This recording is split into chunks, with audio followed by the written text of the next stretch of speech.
मैं आपसे एक बात बोलना चाहता हूँ कि जो अनिरुद्धाचार्य जी महाराज हैं, हमने भी उनका एक वीडियो देखा था। उन्होंने कहा था कि मूर्ति में प्राण प्रतिष्ठा के बाद समय आने पर वो अपने भक्तों के लिए बोलने भी लगती है, तो ये बात कैसे गलत हो सकती है? वो अनिरुद्धाचार्य एक नंबर को पागल, हम आपको स्पष्ट तौर से बता रहे हैं। उसका दिमागी संतुलन इतना खराब है तो कभी भी कुछ भी बक देता है। अभी उसका एक वीडियो वायरल हुआ था, हम इस पे आपकी बात पे आएंगे, लेकिन हम उसके जो बता दें कि वो अनाप शनाप बात कहता है। अब एक बार उसने बोला था, हमने देखा था उसका वीडियो, बोल रहा था कि अगर किसी महिला के बच्चे ना होते हो तो बच्चे कैसे हो जाएंगे। वो फॉर्मूला बता रहा था। फॉर्मूला क्या बता रहा था कि जिस किसी महिला के बच्चे ना होते हो तो सबसे पहले किसी गाय को अनाज खुआओ, वो गाय अनाज खा लेगी, इसके बाद फिर वो गोबर करेगी। गोबर को उठाओ, बढ़िया धो अनाज को, उसमें से निकालो, साफ करो।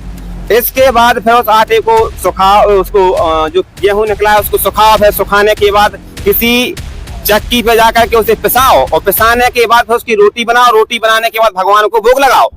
इसके बाद वो रोटी उस महिला को खिला दो जिसके बच्चे ना होते हो तो बच्चे हो जाएंगे। अब आप ये बताओ कि ऐसे बच्चे होते हैं? मैं ये अनिरुद्धाचार्य से भी आपके चैनल के माध्यम से पूछना चाहता हूं कि उसके भी 2 बाल गोपाल हैं, क्या उसके भी दोनों बाल गोपाल ऐसी है? ये पागलपंती की बात नहीं है तो क्या है? बता रहा था, कह रहा था कि बिस्किट का मतलब समझते हो? तो किसी ने पूछा बिस्किट का मतलब क्या होता है, तो कहता है कि जिसमें बिस्कुट कूट करके भरा हो उसी को बिस्कुट कहते हैं। नमस्कार साथियों, आप सभी का बहुत बहुत स्वागत है हमारे इस न्यूज चैनल में। दर्शकों देखिए, अभी हम मौजूद हैं बैतूल जिले में, और यहाँ पर देखिए हमारे साथ कुछ भाई जुड़े हुए हैं जो कि अध्यात्म को लेकर एक डिबेट करना चाहते हैं, और इनका जो टॉपिक है मूर्ति पूजा प्राण प्रतिष्ठा। क्योंकि हमारे हिंदू धर्म के जो कई सारे धर्मगुरु हैं वो कई सारी बातें बताते हैं मूर्ति पूजा को लेकर। कई बोलते हैं कि मूर्ति पूजा करनी चाहिए, कुछ बोलते हैं नहीं करनी चाहिए। तो यहाँ पर देखिए साई अनिरुद्धाचार्य जी महाराज जी के शिष्य हैं जो कि कहते हैं कि मूर्ति पूजा करनी चाहिए, और शायद संत रामपाल जी महाराज जी के शिष्य हैं जो बोलते हैं कि मूर्ति पूजा नहीं करनी चाहिए। चलिए हम आज इस वीडियो के माध्यम से आपके सामने ये पूरा टॉपिक रखेंगे, पूरी डिबेट रखेंगे कि आखिर क्या कुछ मैटर है और कौन जो है सही बता रहा है। पूरी कॉन्फिडेंस के साथ कह सकते हैं कि जो आप मूर्ति पूजा के लिए बोल रहे हो, मूर्ति पूजा वाकई में गलत है सर। आप खुद सोचिए कि अगर आप एक गाय पाले हुए हो, समझना मेरी बात को, मनीराम भैया कहाँ सोच रहे हो आप, सुनो इस बात को। ये मैं अगर एक गाय या भैंस पाले हुआ हूँ और मैं उससे दूध लगा रहा हूँ और उसको डेयरी पे दे रहा हूँ, तो मेरे परिवार का भरण पोषण हो रहा है प्रॉपर वे में। मतलब हम लोग घी भी ले रहे हैं, सब कुछ उससे प्रोवाइड कर रही है वो गाय या भैंस, ठीक है। लेकिन अगर मैं उसकी जगह पे कि किसी पत्थर की एक मूर्ति बना के, गाय की या भैंस की मूर्ति बना के, और उसके सामने अगरबत्ती घुमाता रहूं, उसके सामने चारा रखता रहूं, या उसके सामने बाल्टी लेके बैठ जाऊं उसको धोने के लिए, उसको मतलब दूध निकालने के लिए बैठ जाऊं, तो क्या पॉसिबल है कि हमारे घर का परिवार का भरण पोषण आसानी से हो जाएगा? आप ये बताइए सर, आप क्या कहना चाहोगे मूर्ति पूजा को लेकर? मूर्ति पूजा का किसी भी शास्त्र में कोई भी प्रमाण नहीं है, यानी कि ये मूर्ति पूजा मनमाना आचरण है। और दूसरी बात के पूर्ण परमात्मा कबीर साहिब ने मूर्ति पूजा का पूरी तरीके से खंडन किया है। परमात्मा कबीर साहब की वाणी है कि पाथर पूजे हरि मिले तो मैं पूजू पहाड़, और तासे तो चकिया भली पीस पाए संसार। अगर पत्थर की मूर्ति की पूजा करने से हमें भगवान की प्राप्ति हो रही है तो कबीर साहब ने कहा है कि हम पूरा पहाड़ पूजने के लिए तैयार हैं। और अगर ये पॉसिबल नहीं है तो फिर पत्थर की पूजा ना करके हम उस चकिया की पूजा करें जिससे पूरा संसार पीस करके खा रहा है। तो ये शास्त्र विरुद्ध साधना है जिसको करने से कोई लाभ नहीं होता है। ये हमारे जो धर्मगुरु हैं जो हमारी भोली वाली जनता को धर्म के नाम पर बेवकूफ बनाने का काम कर रहे हैं, धर्म के नाम पर धंधा कर रहे हैं, अपनी जेबें गर्म कर रहे हैं, और ये भोले भाले लोग उन पर इतने ज्यादा आसक्त हैं कि आंखें मूंद करके विश्वास कर रहे हैं। बाकी मूर्ति पूजा शास्त्र विरुद्ध साधना है। सर, अभी आपने कहा है कि मूर्ति पूजा जो आप बता रहे हैं कि पत्थर की मूर्ति ये लोग पूजा करते हैं, पत्थर की मूर्ति आप बोल रहे हैं, लेकिन ये तो उसे भगवान मानते हैं। आप इनकी सीधे सीधे भावनाओं को जो है आहत पहुंचा रहे हैं इनकी। देखिए, बता के मूर्ति को दास किसी की भावनाओं को आहत पहुंचाने का काम नहीं कर रहा है, लेकिन दास ये कहना चाहता है कि जो ये बोल रहे हैं कि भगवान है पत्थर की मूर्ति, तो पत्थर की मूर्ति कैसे भगवान है? जैसे पत्थर की मूर्ति किसी व्यक्ति ने बनाई, मनुष्य ने उस मूर्ति को बनाया, और बनाने के बाद लीपा पोती कर दी, पेंट कर दिया, और उसी व्यक्ति ने उसको मंदिर में रख दिया और फिर हम ही लोग उस मूर्ति की पूजा कर रहे हैं। उसकी पूजा करने से क्या लाभ है? क्या मूर्ति बोलती है कि तुम्हें क्या तकलीफ है, बताओ क्या किया जाए, बताओ कोई समस्या है, बताओ क्या क्या मूर्ति बोलती है? लेकिन ये हम लोग अपने हिसाब से ये मनमाना आचरण कर रहे हैं। तो हमारी इन लोगों से प्रार्थना है कि आप लोग पढ़े लिखे हो, बुद्धिजीवी हो, तो आप लोग खुद विवेक लगाओ। मूर्ति की पूजा करने से कोई लाभ नहीं है। तो सर देखिए, इनका कहना है कि पत्थर की मूर्ति भगवान नहीं हो सकती है। अब आप लोग क्या कहना चाहेंगे? उसमें ये सर, उसमें प्राण प्रतिष्ठा होती है, जिससे मूर्ति विसर्जन होती है तो उसमें प्राण प्रतिष्ठा डाला जाता है, प्राण प्रतिष्ठा होती है, उसके बाद मूर्ति पूजा होती है। आप जो बोल रहे हो कि मूर्ति पेंटर द्वारा बनती है, लेकिन उसमें जब प्राण प्रतिष्ठा होती है तो मूर्ति पूजा हम करते हैं, भगवान बन जाता है हमारे लिए। लेकिन आप इस चीज को गलत बोल रहे हो। आप क्या कहना चाहोगे सर? देखिए सर, मैं भाई साहब से कहना चाहूंगा कि जो भैया ने बताया है वो बिल्कुल सही है। पेंट करते हैं, सब करते हैं, लेकिन इससे पहले हमारे इधर जो गंगा माई होती है, जो शुद्ध गंगा जल से उस मूर्ति को शुद्ध करते हैं और फिर मंत्रों द्वारा उस पर प्राण प्रतिष्ठा करते हैं, तब जाके मूर्ति विराजमान करते हैं, तब फिर वो भगवान कहला जाते हैं। तो देखिए सर, इनका कहना है कि इनके जो धर्मगुरु हैं वो वेद मंत्रों के द्वारा जो है मूर्ति में प्राण प्रतिष्ठा करते हैं, इसके बाद वो भगवान बन जाती है। अब आप क्या कहना चाहेंगे? हम इनसे ये कहना चाहते हैं, अभी इन्हीं ने कहा कि पत्थर की मूर्ति में पुजारी प्राण प्रतिष्ठा कर देता है, यानी कि प्राण डाल देता है। तो इस बात पर ये विचार करें कि पंडित जी इतने होशियार हो गए कि पत्थर की मूर्ति में प्राण डाल रहे। पत्थर की मूर्ति में प्राण डालना बहुत कठिन काम है। अगर इतने होशियार है कि पत्थर में प्राण डाले जा सकत, तो फिर कोई मर जाता है तो उसको जलाने के लिए क्यों ले जाते हैं? पंडित जी को बुलाओ और वेद मंत्र पढ़ाओ, उसको जीवित कर दो। क्या ये पॉसिबल है? अगर नहीं है तो ये सारी की सारी ये दंड कथाएं हैं, बेफजूल की बातें हैं। पत्थर की मूर्तियों में ना प्राण डाले जा सकते हैं, ना पत्थर की मूर्ति बोलती है, और ना पत्थर की मूर्ति के सामने माथा टेकने के उनकी पूजा करने से कोई लाभ ना हुआ है, ना कभी हो सकता है। आप क्या कहना चाहेंगे सर? देखिए सर, हमारे संत रामपाल जी महाराज का उद्देश्य किसी भी की भावनाओं को, धार्मिक भावनाओं को आहत पहुंचाना नहीं होता है। हम केवल और केवल आप सभी को, हमारे गुरुजी जो है, वेद और शास्त्रों के अनुसार ज्ञान बताने की कोशिश करते हैं। जैसा कि हमारे सहयोगी भाई ने बताया कि भाई अगर इतने होशियार पंडित जी हैं तो आप किसी इंसान को जो मरणासन अवस्था में है उसके शरीर में प्राण डाल दीजिए। आखिर प्राण प्रतिष्ठा में जो पंडित जी लोग आते हैं उनको पैसा ही मिलता है, तब तो वो प्राण प्रतिष्ठा करते, कितना ज्यादा उनको जो है ना चढ़ावा मिलता है। अगर आपको चढ़ावा मिलता है उससे आपकी आमदनी होती है, आप इसीलिए प्राण प्रतिष्ठा कर रहे हैं क्योंकि हमारी आमदनी बनी रहे। 2 मिनट रुकना, मेरा पॉइंट पूरा हो जाए। क्या होता है कि आप आमदनी के लिए ये काम कर रहे हैं, तो ये अगर आप किसी परिवार के मतलब किसी परिवार का कोई मुखिया खत्म हो गया हो और उसके शरीर में प्राण डलवा दे पंडित जी से, वो मुंह मांगी कीमत देगा। आप खुद सोचिए, वो मुंह मांगी कीमत देगा। पंडित जी जितना मुंह बोलेंगे उतना वो मुंह में पैसा भरेगा, जितना बोलेंगे। लेकिन ऐसा नहीं करेंगे पंडित जी, क्योंकि पत्थर में कभी प्राण डाले ही नहीं जा सकते। अगर पत्थर में प्राण डाले जाते तो आज जितनी भी पत्थर की मूर्तियां वो चलती, खाना खाती, आपके साथ यहाँ आश्रम में आती, हम लोग से डिबेट करती। आप बताइए, पत्थर में कभी प्राण डाले जा सकते हैं? ये सब केवल और केवल मनगढ़ंत बातें हैं। आप सबको पहला फंसवाने के लिए, अपने पास रखने के लिए ये सब चीजें किए जा रही हैं। आप समझिए सर, आजकल जो है ना 21वीं सदी चल रही है। आप कौन से जमाने में जी रहे हो? आप पत्थर में पूजा भगवान देख रहे हो? समझिए, साइंस का दौर है। भगवान जो है ना, टेक्नोलॉजी भी है और साथ में सदग्रंथ आपके सामने है, पढ़े लिखे हैं, और उनको देखिए। हमारे पूर्वज पढ़े लिखे नहीं थे, वो जैसा पंडित जी लोग बोल देते उसको मान लेते थे। अब तो आप पढ़े लिखे हैं भाई, एजुकेटेड, आपके बच्चे भी पढ़े लिखे, इंग्लिश मीडियम में पढ़ रहे हैं। आप समझिए, इन चीजों को कहाँ पत्थर में भगवान मिल जाएंगे आपको। चलिए ठीक है, आप लोगों की बात सही है, आप लोग तर्क दे रहे हैं, लेकिन इनका जो कहना है, और ये लोग दावा भी कर रहे हैं कि इनके जो गुरुजी हैं वो वेदों में जो मंत्र लिखे होते हैं, मतलब वेदों के आधार पर ही प्राण प्रतिष्ठा करते हैं। तो आप लोग इसे गलत कैसे ठहरा सकते हो? अब मैं इनसे ये कहना चाहता हूँ, अगर कहूंगा तो उनको वैसे बुरी तो लग जाएगी, लेकिन हकीकत है जो बता रहे हैं कि वेदों के मंत्र पढ़ करके मूर्तियां प्राण प्रतिष्ठा की ऐसा ही होता है सर, वेदों के द्वारा ही करते हैं ना। बिल्कुल यार, वेद शास्त्र शुरू से ही चले आ रहे हैं यार, है ना भैया? आज से तो बना नहीं, मैंने तो बनाया नहीं। जो शुरू से जो वेद चले आ रहे हैं उसी के हिसाब से वो करते हैं। बिल्कुल यार, क्यों नहीं करेंगे? उसको आप गलत कैसे ठहरा सकते हैं? देखिए, हम गलत नहीं ठहरा रहे हैं, लेकिन यथार्थ तो ये है, जे जिन वेदों का हवाला दे रहे हैं कि हमारे धर्म गुरु हमारे वेदों से मंत्र निकाल करके फिर प्राण प्रतिष्ठा कहते हैं, लेकिन हकीकत तो ये है कि इनके धर्म गुरुओं को वेदों का जो काखा का ज्ञान होता है, छोटा बड़ा काखा, उसका भी ज्ञान नहीं है भारत के धर्म गुरुओं को। ये बात कैसे कह सकते हैं? सिर्फ उवाबाई बकने का काम कर रहे हैं, लोगों को भ्रमित करने का काम कर रहे हैं। जो साधना भगवान को प्राप्त करने की सद्भक्ति है, बेव वैसफ है, आज तक इनके धर्म गुरुओं को ज्ञान नहीं है, तो इन्हें कैसे ज्ञान हो सकता है, आप जी बताओ। चलिए, वो बात आपकी ठीक है, लेकिन ये बात हमारी ठीक है, इसीलिए हम कह रहे हैं कि जब उनको वेदों का ही ज्ञान नहीं है तो उन्हें ये कैसे पता है कि ये मंत्र डालो तो इनमें प्राण प्रतिष्ठा हो जाती है, फिर ये करना चाहिए। वेदों का भी ज्ञान नहीं है इनके धर्म गुरुओं को।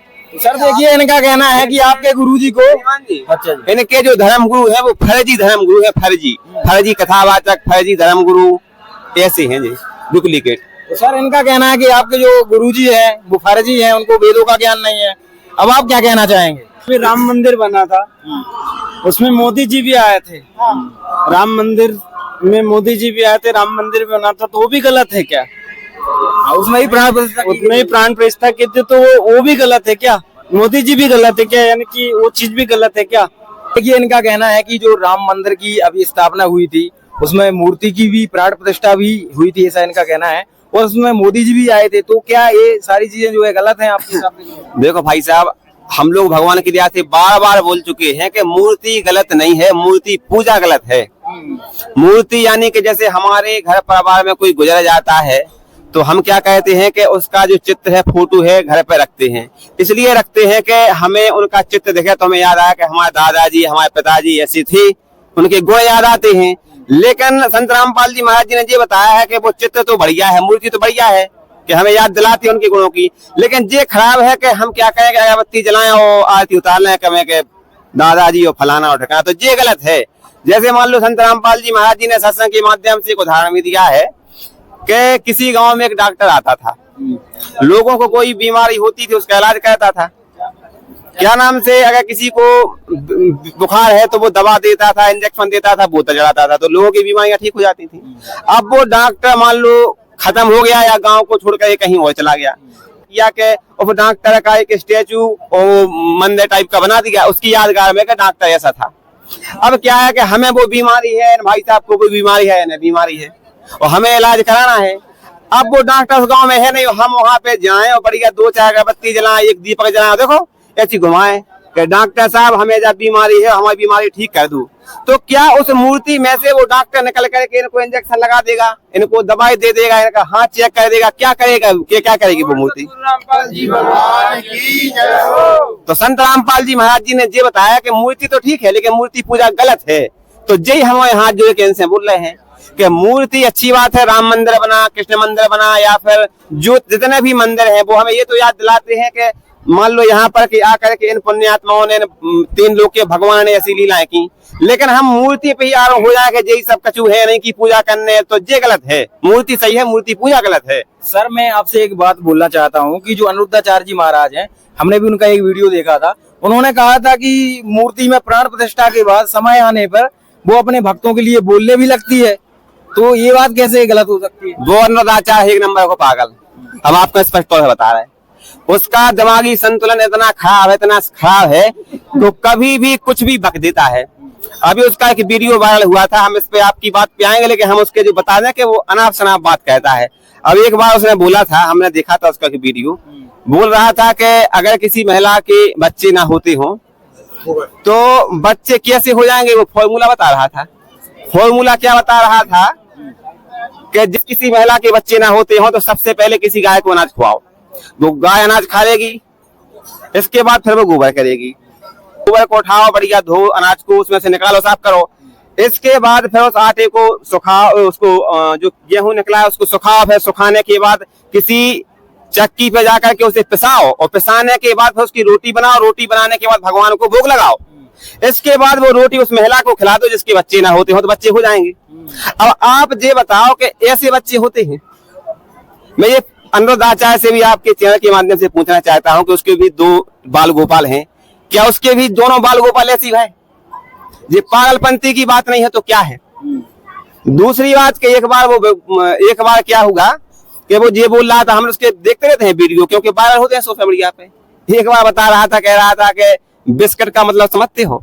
तो किसी ने पूछा बिस्किट का मतलब क्या होता है, तो कहता है कि जिसमें बिस्कुट कूट करके भरा हो उसी को बिस्कुट कहते हैं।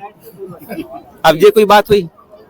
इसके बाद तमाम तरीके की ऐसी वो अनर्गल बातें कहता रहता है कि ये लगता है कि ये एक नंबर का, समझ है, पागल, बिल्कुल पागल है। मैं खुले तौर पर कहना चाहता हूँ, उसका दिमाग सनका हुआ है। हमारी तो आप लोगों से गुजारिश है, कभी आपकी अनुरोध आचार्य से मुलाकात हो जाए तो उससे कहना कि आप ग्वालियर आओ, और ग्वालियर में जिसका दिमाग थोड़ा डिस्टर्ब होता है उसका इलाज होता है, और वो इलाज करा लेगा, पैसे कम पड़ जाएंगे तो हम लोग चंदा जोड़ करके उसका इलाज करवा देंगे, क्योंकि वो लोगों को भ्रमित करने का काम कर रहा है यार। तो आप क्या कहना चाहोगे सर? और अनिरुद्धाचार्य केवल इतनी सी बातों के लिए फेमस नहीं है, और भी ऐसी बहुत सारी जो है ना अनर्गल, जो है ना बहुत सी अनर्गल बातें जो है ना अनिरुद्धाचार्य जी उस व्यास गद्दी के माध्यम से बोलते हैं। आप घर पे बोलते रहो, अपने आसपास पड़ोस में हंसी मजाक में कुछ भी बोलते हो, हमें क्या लेना देना, लेकिन आप उस व्यास गद्दी पे उस गुरु महिमा, उस गुरु परंपरा को व्यर्थ कर रहे हो, जहाँ पर बैठ के आप ऐसे अनर्गल बातें बोलते हो। किसी महिला से आप बोल देते हो कि आपकी शादी हो गई, या किसी से बोल देते हो कि आप, अगर वो बोल रही है कि हमारी शादी नहीं हुई तो बच्चे कितने, भाई ये कौन सा मतलब लॉजिक है? कितने पति हैं? आप ये बताइए कि आप धर्मगुरु हो, आप धर्मगुरु हो कि ये क्या है? आप मतलब ये व्यास गद्दी पे बैठे इसलिए कोई जनता कुछ नहीं कहती है, लेकिन इसका मतलब ये नहीं कि आप कुछ भी बोलोगे, माता बहनों के खिलाफ कुछ भी पॉइंट उनको लेकर कई सारे मीम्स होते हैं। आप तो मीडिया वाले, आपको तो सारे पता है। और तो और उन्होंने एक और पॉइंट रखा कि अगर कोई काला है, किसी की मतलब त्वचा सही नहीं है, स्किन ग्लो नहीं करती है, तो उसको क्या करना चाहिए? अच्छा बढ़िया गाय का शुद्ध गोबर लेना चाहिए, बिल्कुल ओरिजिनल, तुरंत ताजा गाय का, देसी गाय का ताजा किया, वो जर्सी मर्सी का नहीं, वो देसी गाय का होना चाहिए, और ताजा किया हो।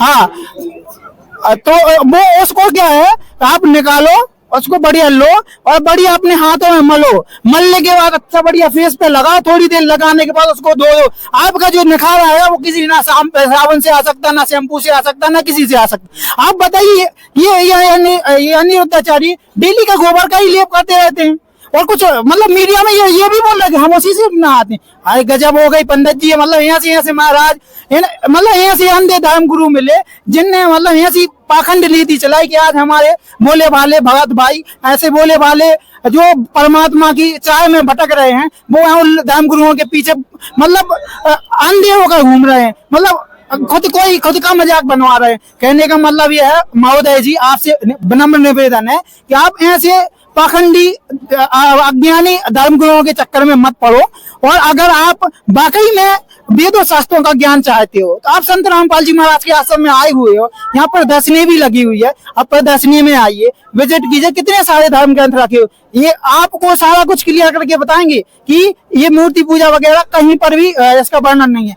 भाई यदि हम भक्ति करेंगे तो लाभ होगा, तभी करेंगे। यदि हमारे धर्म गुरु बता रहे हैं तो लाभ हो रहा है, तभी तो कर रहे हैं ना। अरे इतने सारे हैं, अनिरुद्धाचार्य के लाखों करोड़ों में भक्त हैं, ठीक है, तो सबके सब अनपढ़ तो थोड़ी होगा, सब ग्रेजुएट है, कोई डॉक्टर है, कोई इंजीनियर है, तो सब पढ़े लिखे है ना, पढ़े लिखे है कि नहीं? वहाँ पर ऐसा तो नहीं है कोई अंगूठा छाप उससे जाकर जुड़ा होगा। ये लोग वो भक्ति बता रहा है तो वो भी तो शास्त्र पढ़ कर बता रहा होगा ना। जब भी देखते हैं तो अनपढ़ नहीं आपके पास भी आ रहा हूँ, जब भी हम देखते हैं टीवी पे अनिरुद्धाचार्य तो बताते हैं, तो श्लोक भी तो बोलता है ना, तो भाई श्लोक बोलता है तो भी तो मतलब ग्रंथ रखा होगा, तभी तो बोलता होगा ना। आप क्या कहना चाहोगे? भाई सुनो, हमने उनके ग्रंथ रखे, बिल्कुल आप सही कह, ग्रंथ रखे, सारे हिंदू धर्म के जितने सदग्रंथ हैं अनिरुद्धाचार्य धरेरत, और पता क्या कहत, ग्रंथ रखे, लाल कपड़ा में बढ़िया 3-4 गांठे लगाए, ऊपर 2 किलो फूल चढ़ा, चाय अगरबत्ती जला के केवल जा हो रही, उन्हें कभी खोल करके जनता को दिखाने का काम नहीं किया है अनिरुद्धाचार्य ने। अभी आप कुछ बोल रहे थे, क्या बोल रहे थे जरा? हम ये बोल रहे थे कि जी अनिरुद्धाचार्य हैं, ये इस गोबर का प्रचार करते हैं, सिर्फ धर्म शास्त्रों की बात तो वो जानते नहीं और ना बताते हैं किसी को। हाँ, कहते हैं गोबर कर लो तो ऐसा हो जाएगा, गोबर लगा लो तो ऐसा हो, खाने को लेकर भी कुछ कहा है? हाँ, खाने को कोई बच्चा हो जाता है, गोबर का वो बीज क्या होता है मैं तो जानता नहीं, वो ही जानते होंगे, तो ऐसा थोड़ी है ना। सर देखिए, इनका कहना है कि वो ज्ञान व्यान कुछ नहीं देते हैं, बाकी गोबर का प्रचार करते रहते हैं। अब आप क्या कहना चाहेंगे बताइए? चलो ठीक है, मैंने माना कि वो गोबर का प्रचार कर रहे, ठीक है, लेकिन आप ये तो देखिए, यदि गोबर का प्रचार करा जिसको किसी को लाभ हुआ होगा तभी तो अगला को बताएगा ना। यदि मान के चल किसी को बता दिया, किस भाई साहब को बता दिया कि हाँ भाई इसके पास मतलब बच्चे नहीं है, तो वो जो तरीका बताया कि गोबर से गेहूं निकाल कर पीस कर खिलाने से बच्चा हो गया, यदि इसके पास बच्चा हो गया, यदि इसको लाभ हो गया, तो तुम लोगों को क्या दिक्कत है भाई? बताया कभी आज? हाँ कभी बताया किसी सभा में? नहीं, कभी किसी भी अनिरुद्धाचार्य मंच मुझसे आसन से बैठकर बोलते हैं, किसी एक भगत को वहाँ प्रस्तुत किया कि मेरे घर में गोबर से बच्चा हुआ है? किया आज तक? आप बताइए। आप तो क्या कहना चाहेंगे कि देखिए इनका कहना है कि लाभ होते हैं उनको इसी साधना। किसी ने किसी को प्रस्तुत किया क्या?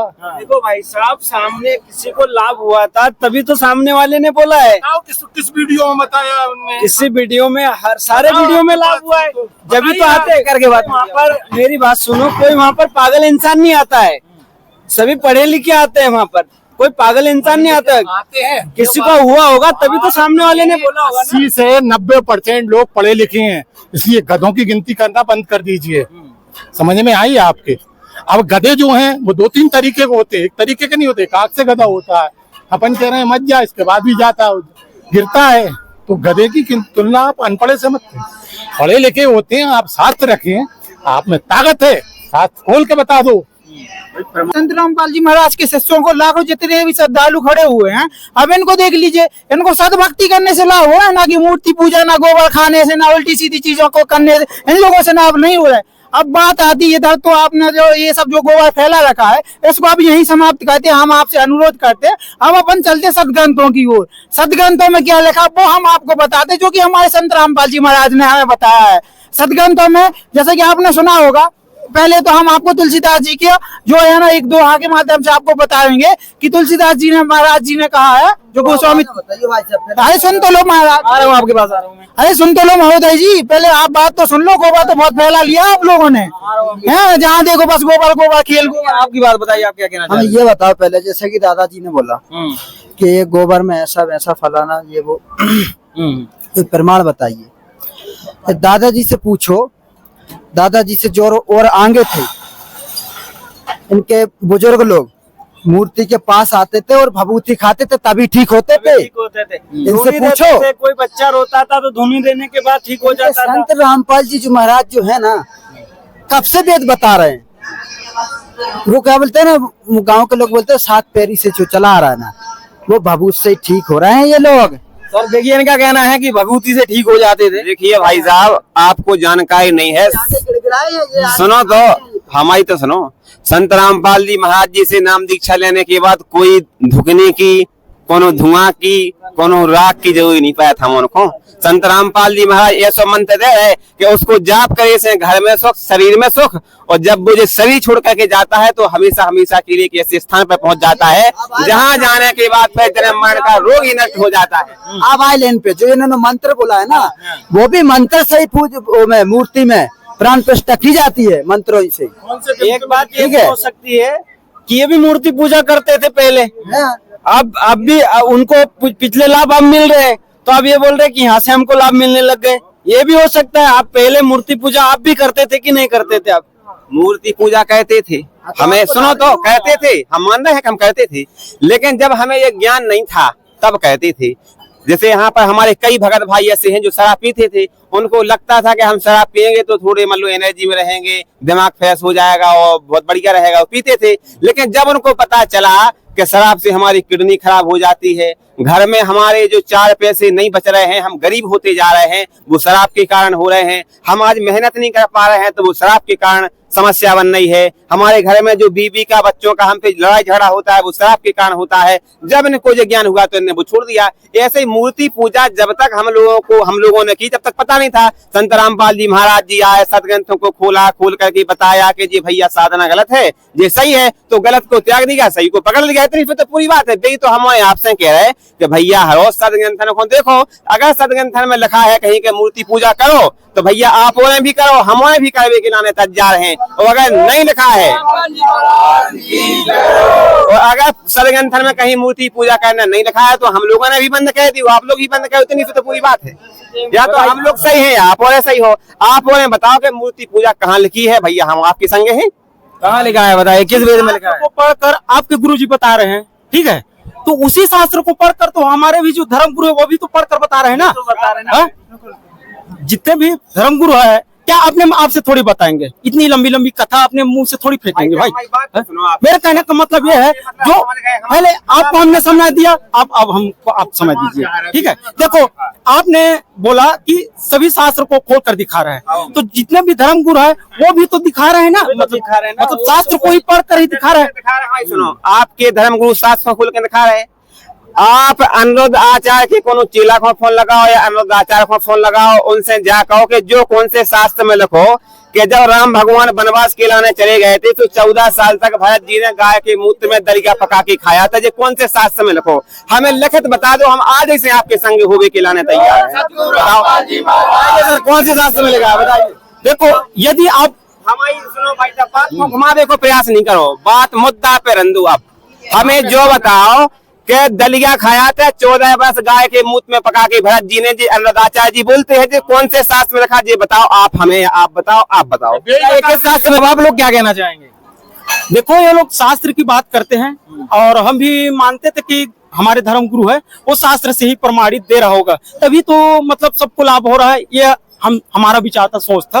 लेकिन ये लोग जितने भी शास्त्र के श्लोक बताते हैं, अध्याय बताते हैं, गीता का सार बताते हैं, तो इन लोगों की बात से पता चलता है कि ये लोग सच बोल रहे हैं, ठीक है। लेकिन हम लोग भी प्रयास करेंगे कि यदि शास्त्र आए सामने में तो हम भी पढ़ेंगे।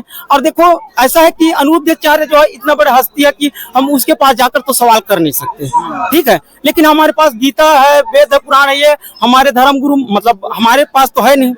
तो यदि यहाँ पर कोई बुक है, कोई शास्त्र में प्रमाणित है, ये बताए तो बात बने भैया जी। लेकिन सर इनका कहना है कि अगर आपके पास कोई बुक ऐसी हो जो आप इनको कुछ समझ में आए उस चीज को लेकर, आप मतलब बुक इनको बताइए। हाँ, ये जो बात हुई ये हुई श्रद्धालुओं जैसी और असली भक्त के जैसी बात। आप जो है ना अभी तक जो लड़ाई झगड़ा मतलब इस तरह से अपन अग्रेसर हो रहे थे, अग्रेसिव हो रहे थे, वो सही नहीं थी कहीं तक। मतलब भक्त के जो लक्षण होते हैं वो यही होते हैं कि भाई अगर आप सही हैं तो आप प्रमाण बताइए, हम सही हैं तो हम प्रमाण बता देते हैं। अब आपकी जो बात है कि भाई हमारे पास जो है ना सदग्रंथ अवेलेबल नहीं हो पाते हैं, तो इसके लिए संत रामपाल जी महाराज ने बहुत ही सुलभ व्यवस्था कर रखी है।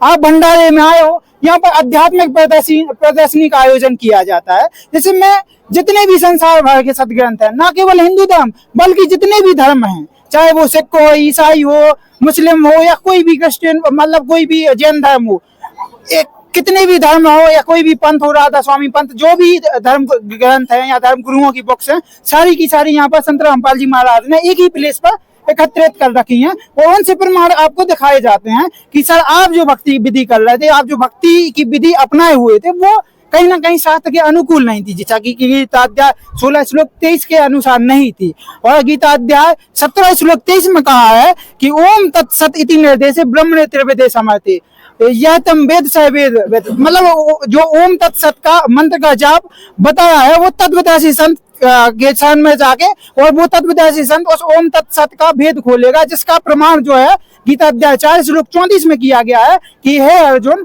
तू उन तत्वदर्शी संत की खोज का, तत्वज्ञानी की खोज का, जिसकी शरण में जाने से और जिनको भली भांति दंडवत प्रणाम करने से आपकी जो है सारी शंकाओं का समाधान करेंगे और आपको जो है ना मोक्ष का सही रास्ता भी बताएंगे। वो तत्वदर्शी संत आज के समय संत रामपाल जी महाराज है महोदय जी।